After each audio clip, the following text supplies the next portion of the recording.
नमस्कार साथीहरू, नेपाली सिने जगतमा फेरि एउटा नयाँ र मौलिक कथाले प्रवेश भएको छ।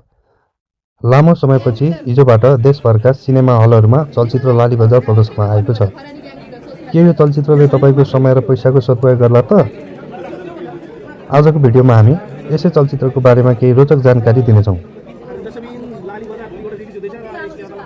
चलचित्रको पृष्ठभूमि र विषयवस्तु। लालीबजार केवल एउटा नाम मात्र होइन, यो एउटा यस्तो कथा हो जसले हाम्रो समाजको यथार्थ सङ्घर्ष र भावनालाई पर्दामा उतार्ने कोसिस गरेको छ। चलचित्रको मुख्य विषयवस्तु सामाजिक परिवेश र मानिसका सपनाहरूबीच द्वन्द्वमा आधारित छ।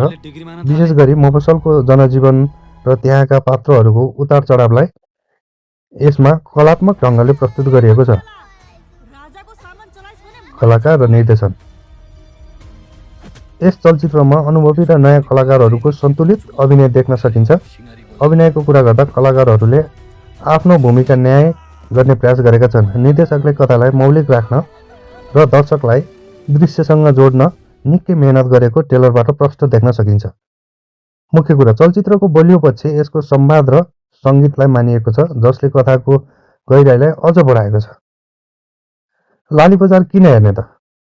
यसको अभिनय मात्र हैन, यो होल स्टोरी टेलिङ र female protagonist led movie I think यसले सबै ब्लकबस्टरको नम्बर्स तोड्छ जस्तो लाग्छ। यस्तो सिनेमा जुन दिनमा रिलिज हुनु पर्ने थियो त्यो दिनमा रिलिज भएन।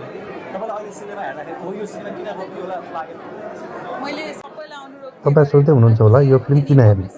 पहिलो कारण, यदि तपाईँलाई मौलिक नेपाली कथा र अर्ग्यानिक प्रस्तुति मन पराउनुहुन्छ भने तपाईहरु आफै आउनुस् हेर्नुस्, यो फिल्म तपाईँहरूका लागि हो। दोस्रो कारण, फिल्मको छायाङ्कन र लोकेसन तपाईँलाई आफ्नै ठाउँको कुनाइलाई सुन्नु होला।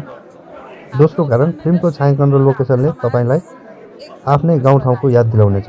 तेस्रो कारण, नेपाली मौलिक चलचित्रलाई माया गरेर स्वदेशी फिल्म उद्योगलाई टेवा पुर्याउनु हामी सबैको दायित्व पनि हो। निष्कर्षमा, समग्रमा लालीबजार एउटा हेर्नुपर्ने चलचित्र बनेको छ।